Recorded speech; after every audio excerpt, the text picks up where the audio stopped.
I'm Alan Trushkov.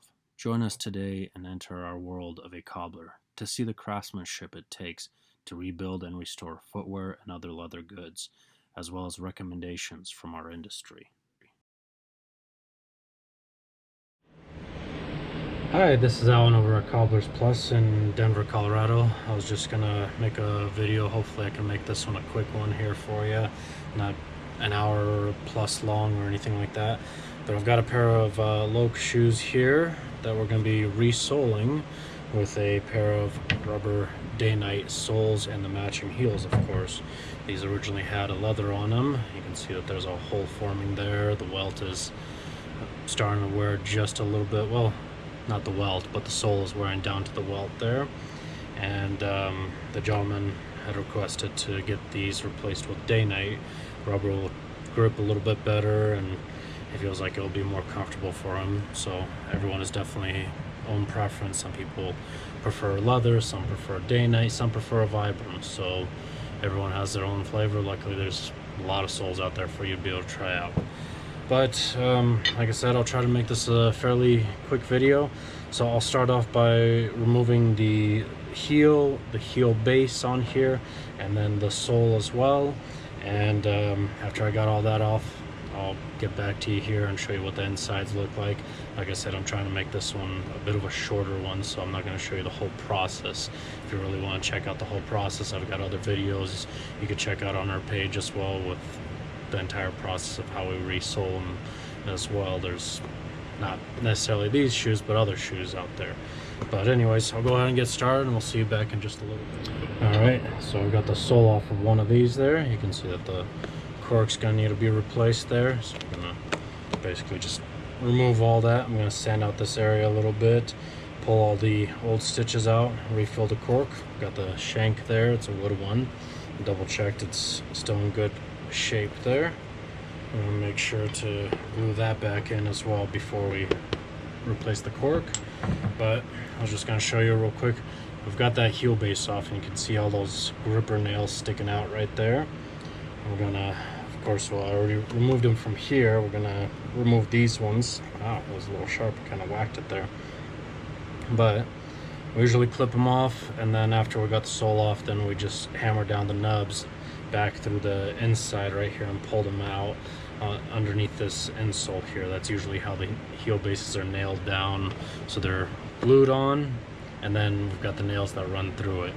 On these guys though, it's usually a little bit different because they've got the holes in the top there. So we'll still run a few short nails into the heel base because this is fairly thick here. You can see the thickness. So this is the Dainite heel right there. This is the heel base on its own without the top lift that I pulled off on it before. So we're actually gonna remove one of these. Actually, now I'm gonna make a new one instead of remove one of these. I'll just set these heel bases aside, but we're not gonna be using them again. I'm gonna have to make a new little leather heel base wedge, in other words, that will help make sure I angle that heel properly. Otherwise, if we just stick this heel on its own, it's not going to be enough, and it's not going to be angled properly, so it's going to feel odd. And then if we were to keep the original heel base and then stick that Dainite heel on there as well, it's just much too thick, and I feel like he's, you know, propped up a little bit too high when he's wearing these. Anyways, so I'll go ahead and do that, get the cork filled up and everything. And of course, still got to remove this other sole here and pull the stitches out from the welt here on the inside, and then just start gluing everything up together. And then so I'll just meet you back when it's time to stick the soles together, and I'll let you see what the press looks like on that. All right, we'll see you back in just a little bit. All right, so we're back here again. I got the cork filled in here for the gap that we need to fill up. I did fill in the back area here as well where the shank was. There wasn't any cork there before, but we filled it in just so that it fits a little bit better, and, you know, a little nicer cushioning as well.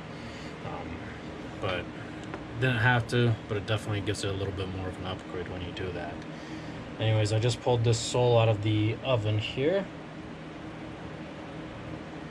All right. I always have to try to make sure we line everything up because, again, these soles have the pegs there, and they tend to fit a wider foot a little bit better, but it doesn't always fit just right. So go ahead and hammer all that out. Okay, now I'm gonna go ahead and stick that on the press, and I'll let you see what that looks like. All right, so like I said, I'm gonna try to do this video quick, but currently it's on our press, just on the heel area here, pressing everything out. Now we're gonna move over to our other last that does the foot. Grab my pad here. And this press is capable of doing up to 800 pounds of pressure. Now, of course, we don't go up quite that high, but worst case, if we ever need to, we definitely can do that. And we'll just make sure we do a section at a time. So we do the heel, from the heel to the ball of the foot, and then the ball of the foot to the toe separately, allowing any kind of bubbles to push out forward. And that way the binding and bonding adhesive will, the adhesive bonding will stick a lot better and last much longer. So now at this point it's basically all ready. We just need it on the press just for a little bit. I'm gonna go ahead and take it on over to our 5-in-1 and press everything out around the edges, and then trim up some of the excess, and then I'm gonna leave it overnight to cure, so that we can start trimming it tomorrow in the morning and stitch everything together. All right, so I'll see you guys tomorrow on that then. All right, so we're back here again, and I've got everything cured, and I kind of cut off the excess there. I will be trimming them out, but I did want to mention, I did forget to mention that we have been working on the creasing here a little bit, little by little. At the time when I was sticking the sole on, I didn't have the shoe trees in there, but we've been spraying it all down. We've got cedar shoe trees in here to try to push out the leather, and we've got a 50-50 mixture of water and rubbing alcohol on there. It does great for stretching as well, but our goal is to kind of massage this area here to try to fix up some more of that creasing. And we kind of have to work a little fast because, of course, this is 50-50 mix on here, so it's got some water in it, so we have to allow it to soak in some, then wipe off any excess, and then try to massage it as well. After I do that, to counter any issues with the water, you know, so it doesn't damage that upper, I have to spray it back down again using vinegar mixed with desalter in it a little bit to help counter some of that water, but it also kind of makes it a little bit sudsy too, makes it easier to massage this at the same time. So, and you know, it's not going to be 100% better on that creasing ever, but it does help improve.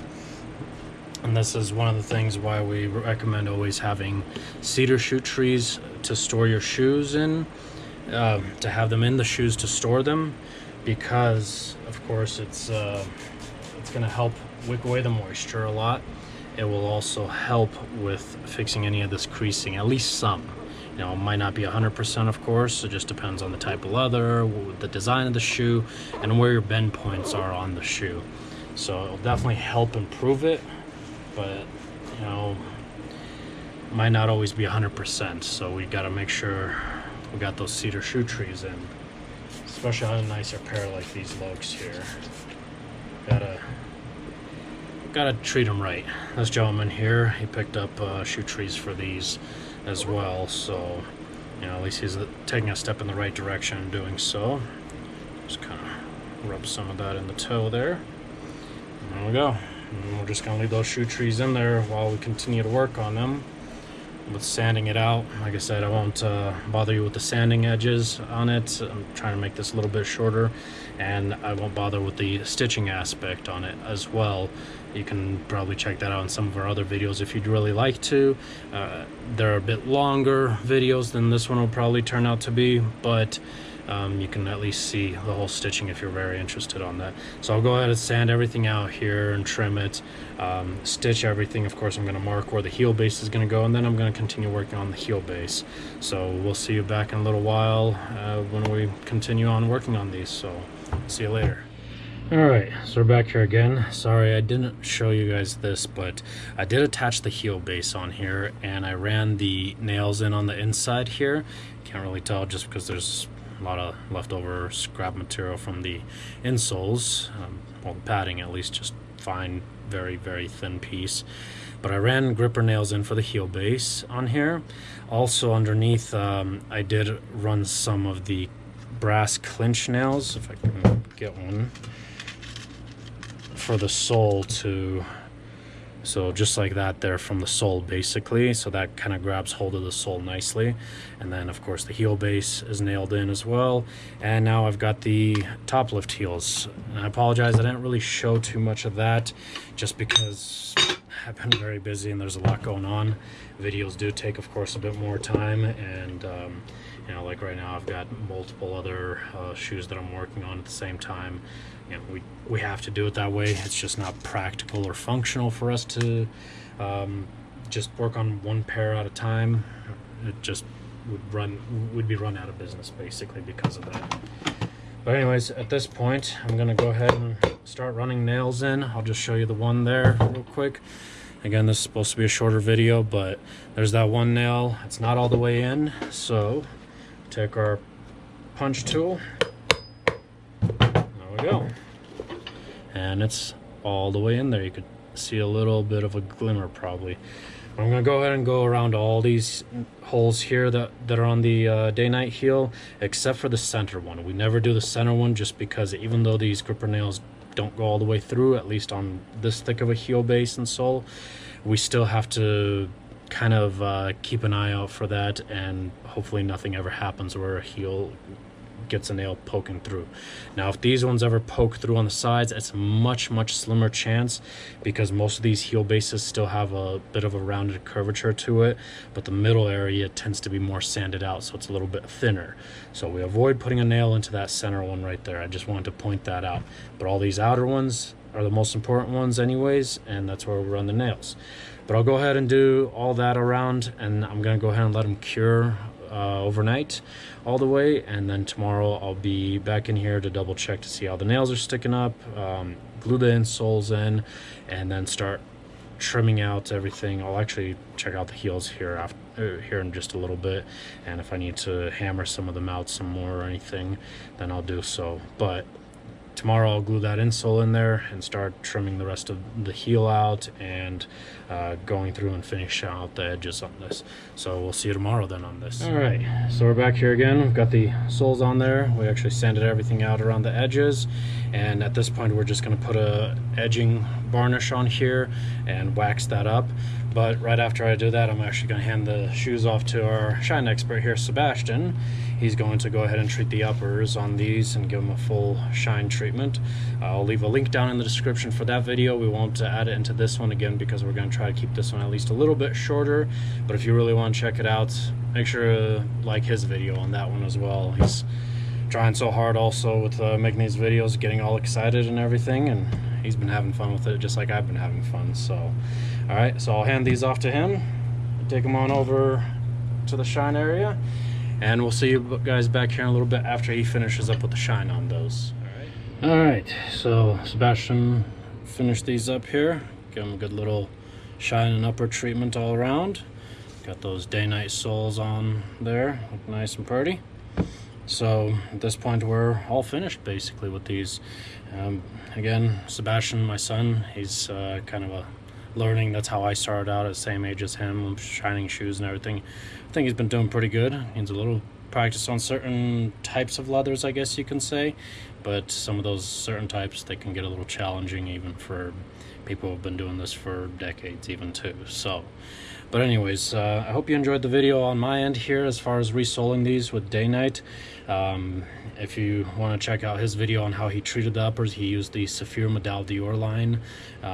He used multiple different, well, he used a cleaner, he used the Saphir Reno Matte, the Saphir Medaille D'Or Renovator, the Medaille D'Or Pomadier Cream, and the Medaille D'Or Pate Deluxe. Again, the Medaille D'Or is kind of their gold standard line basically, where they have their Beauty Cure line, which is a blue label line, a little bit lower grade but still very good product as well. So I personally don't actually own a pair of these Lokes here, but I really like them. They're very well made. You've got a nice leather liner in there. The midsole that's inside here, well, the footbed basically, we call it a midsole sometimes for a quick short, is solid leather and everything. So once it molds to your foot along with that cork, it really fits nicely. And when we were working on them, we could really feel the imprint of the gentleman's foot in there. Now, again, this gentleman didn't have the shoe trees before. He actually picked these up from us. The ones that we were using during the video, we actually swapped them out for some of our shop ones. They're kind of like loaner ones, I guess you could say. But we would rather use those so that we don't get any kind of polish or creams or any other kind of solution on there. That's something we'll take on, you know, on our own cedar shoe trees, because they're used for many years on a lot of shoes. And then once they start to give out from all the polishes and everything, that's when we have to give them up and replace them. But anyways, you know, if you have any questions or comments about the work that we did here today on these, please feel free to comment down below. Otherwise, you could always message us, give us a call, or stop by if you're local here in the Denver area. If you're not local, again, you can call or message us. But if you'd like us to work on any of your shoes, boots, belts, jackets, chaps, whatever other leather goods you may have, you're more than welcome to ship them to us. Just go to our website, CobblersPlusCO, and follow the ship and order tab, follow the instructions on there, pack them up, send them to us, and once they're all done, we'll send them back to you afterwards. Again, if you liked it, please subscribe, hit that notification bell icon. I'm trying to let out more and more videos as time goes by, different types of builds, you know, as far as our repair side, and then also product recommendations, testings, you know, that kind of stuff. I'm trying to do a little bit of everything for the footwear industry, at least on our end, from the repair cobbler side. There's a lot more to it also from the orthopedic standpoint. There's other things as far as, you know, the retail side too. I can technically hit all those categories because I have done those categories since I was very young as well. At our shop here, when we relocated some time ago, I decided to drop all of that and concentrate just on the repairs and certain orthopedic adjustments, as well as retail for shoe and footwear care products. But you know, if you have any questions on anything we may recommend ever, feel free to message us. Again, Loake in particular, this is a very well made shoe. If you're somebody who's just getting into the footwear industry, if you're somebody who's transitioning, say, from, you know, cheaper option of shoes, I guess you can say, you know, you're used to things like Nike, Johnson Murphy, at least the newer Johnson Murphy, Cole Haan, and some of the newer floor shines as well. If that's what you're used to as far as like that kind of price point, and you've decided to take that next step up as far as having a well-built shoe with a Goodyear welt like these have. Goodyear welt means that the sole is stitched right here on the welt area. Now, that is definitely going to be your, you know, ideal type of design. There are a lot of great shoes and boot brands out there that have very well made builds. Loake is definitely one of them, and I would highly recommend these to be one of your shoes at some point if that is what you're deciding you'd like to get into and expand on. Another one, of course, is Edmond. There's Justin Fitzpatrick. They have some beautiful ones. Magnani are great, but they're built very differently. They're not really Goodyear welted. They're what's called Blake stitched, where they stitch it clear through the sole. So there are limitations as far as how many times they can be resoled. With your Goodyear welted like these Loakes here, you can definitely resole them time and time again. Eventually, even if that welt does wear out, that welt can be replaced. It is hand stitched, at least through us. If you go through any kind of original factory repairs, it will definitely be one of those things that may possibly be included, and they use a machine for that, but we do it by hand as cobblers. Anyways, you know, I hope you liked it, and we'll just see you next time then.